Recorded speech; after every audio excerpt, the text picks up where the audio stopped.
Hey guys, just ran a couple minutes late here. Let's see. Yeah, let's wait for the normal 5 minute, I guess 5 minute wait for people to funnel in since that's what you would usually do.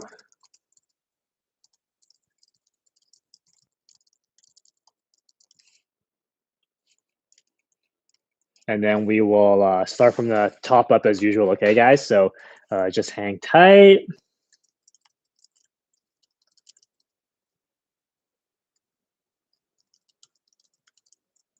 Yeah, so any questions as usual, just leave it in the comments for now and then we'll get to it in 5 minutes.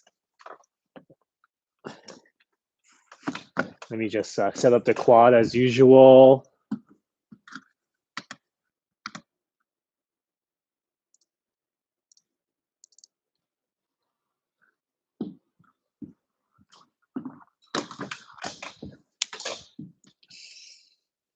Yeah, hopefully everyone's been staying healthy, staying safe.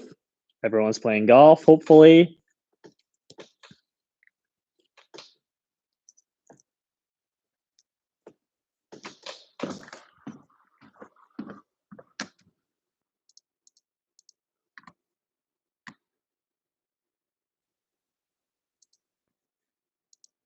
What the heck?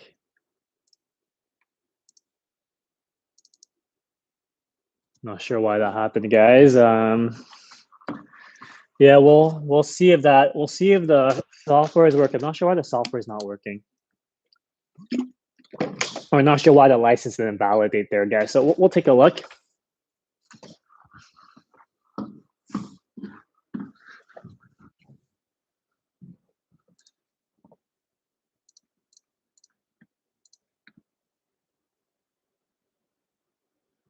Oh, that worked well.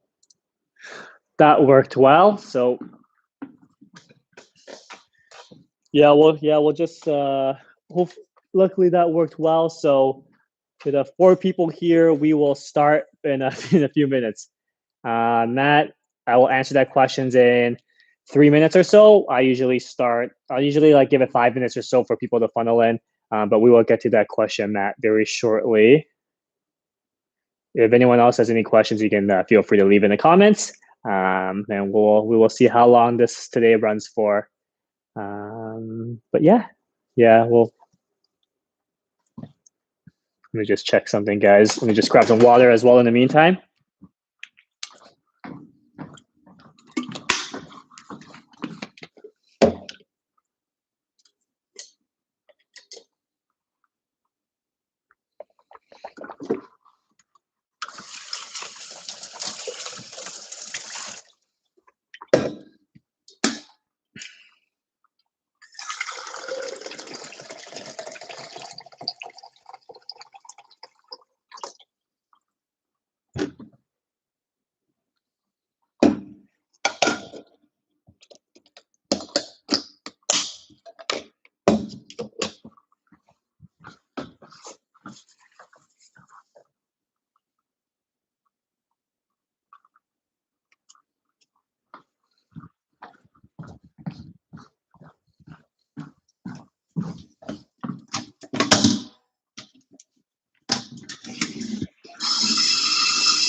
Alrighty, guys, we'll give it another minute or so before we begin. Sebastian, hey, good to see you again.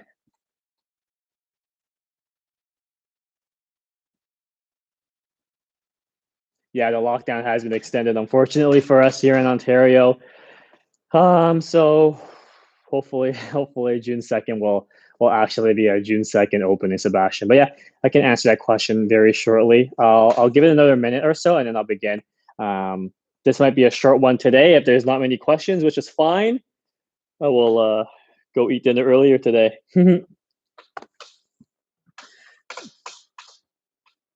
Yeah, Sebastian. Luckily,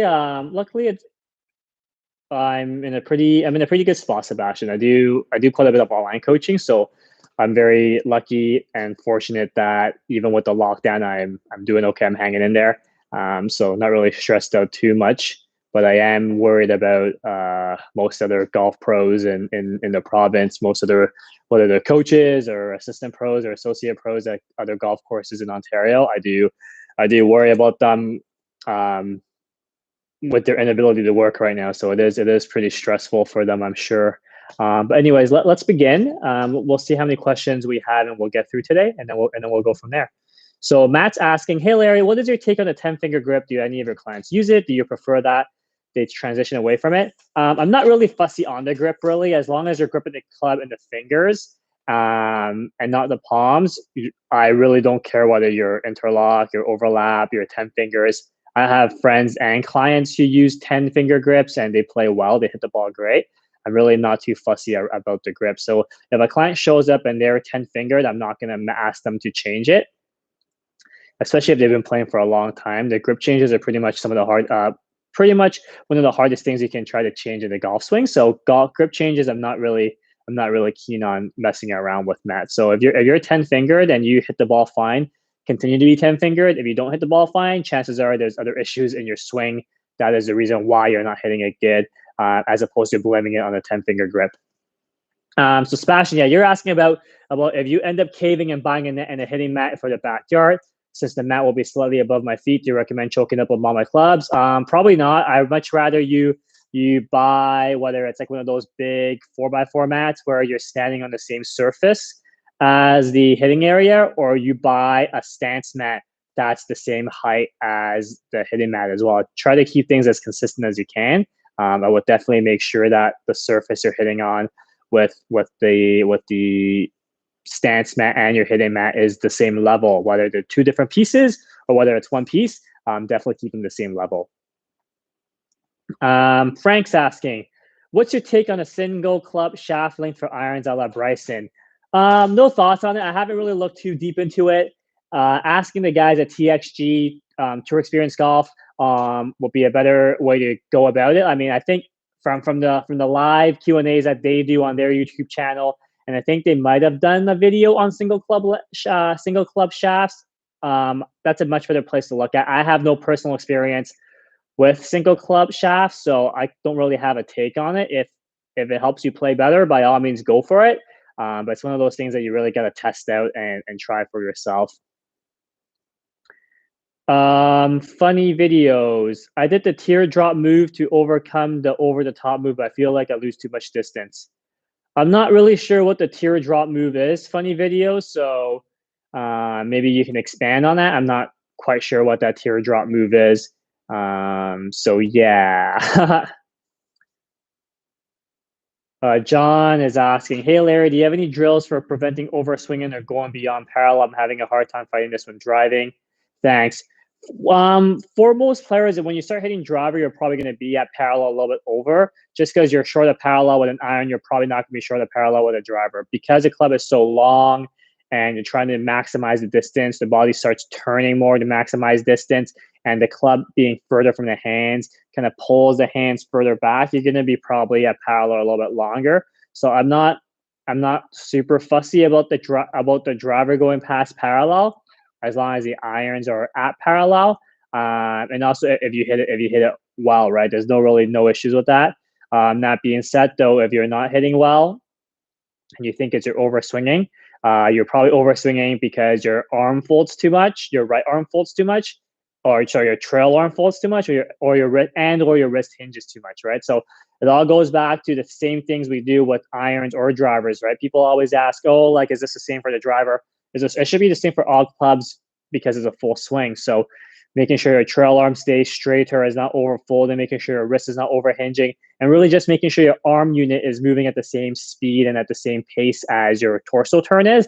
That would be a much better way to think about not overswinging. As soon as you stop turning, your arms, hands, and clubs stop moving, John. Sebastian, thoughts on Rory saying it's easier to fade the driver with modern tech? I know you like some of your higher speed players to tee it down and take that quick hook out of play. I assume it's related. So teeing it down isn't necessarily like directly correlated with taking away that quick hook. Teeing it down with a lower visual just promotes them not to tilt back as much. So people who tee the ball very high, because the ball is so elevated off the ground, they tend to start tilting more in the downswing. That is why the quick hook could come into play. So I prefer a lower tee. It promotes better mechanics. That typically will take the quick hook out of play. In terms of Rory saying it's easy to fade the driver with modern tech, I've never spoken to him before, so I can't really speak for him. But at the same time, like you're hitting up on the ball with a driver, and when you hit up on the ball it's coming in a little bit more. It's going to be kind of coming in and around you on the other side of the circle. So it does make sense for some people to think it's easier to hit a fade with the driver with modern tech.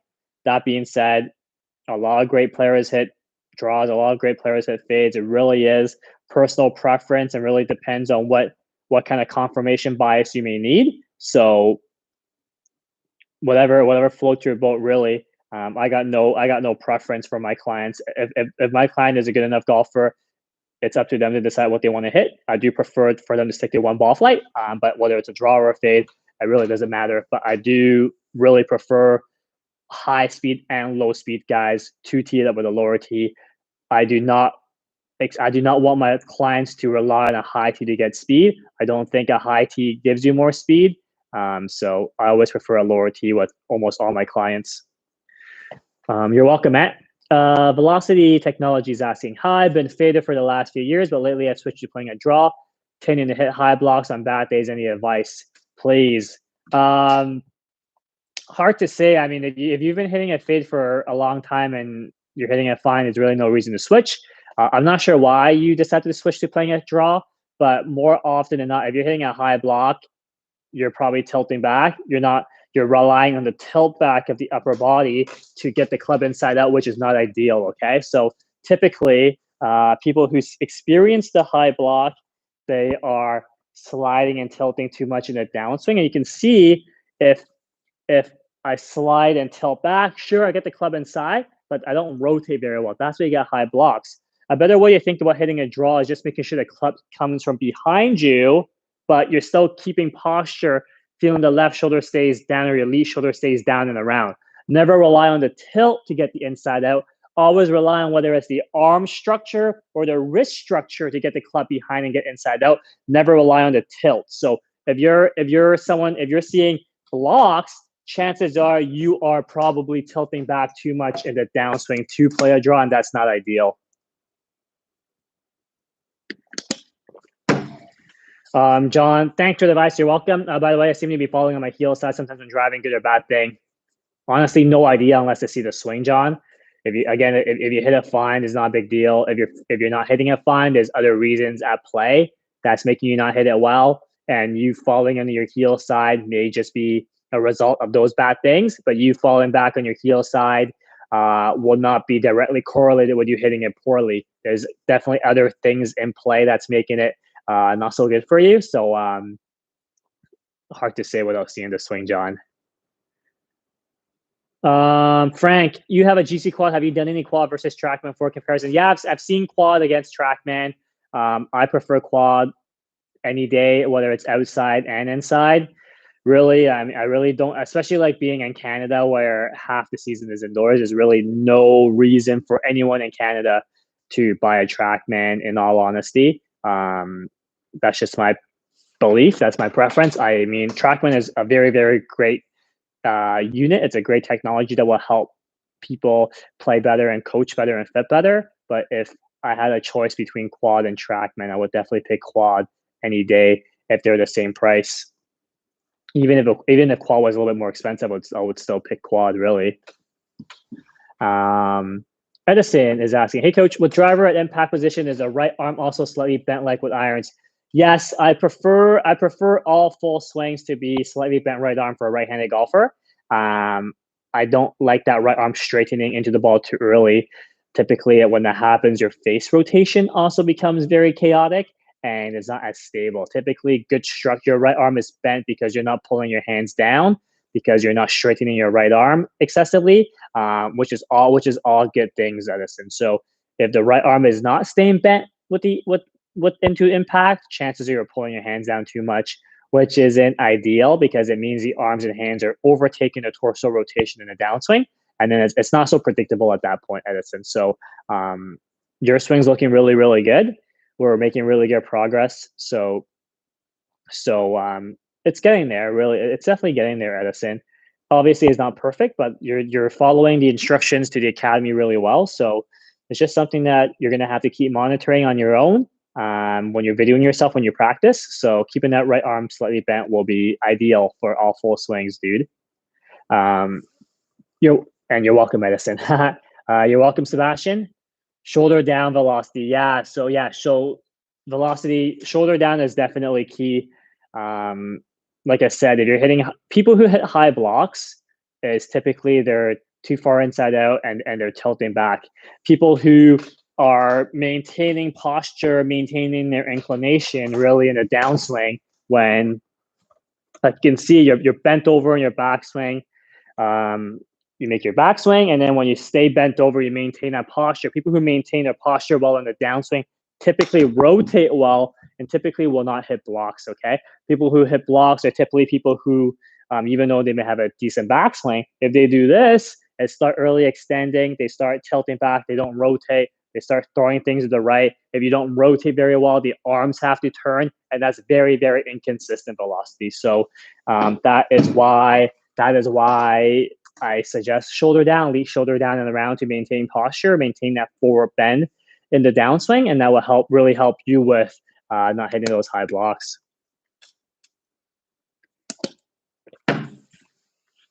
Edison, what is the best drill to keep the right heel trail foot to be lifted during the backswing? Huh? What is the best drill to keep the right heel? So, I mean, we don't want the right heel and the trail foot to be lifted during the backswing, Edison. We want that trail heel, we want that trail foot to be on the ground in the backswing. And for most players, I prefer that right heel, that trail foot to still be on the ground at impact for most players, especially when they practice. So definitely keep your heel on the ground in the backswing. I do not want your heel lifting up in the back. Okay, yeah. So in the downswing, so really like the videos in the online academy, as I said, I talk about squatting and rotating into that right foot, pushing into that right foot. If you push into your right foot, there should be so much weight on your right foot that your right heel should not lift up off the ground. So really feeling like you're pushing into the ground with your right foot will help you keep the heel on the ground, and just being conscious of it, just thinking about it consciously, keeping the right heel on the ground at impact before it rolls up after impact would be a good way to go about it. You're welcome, Edison. You are welcome.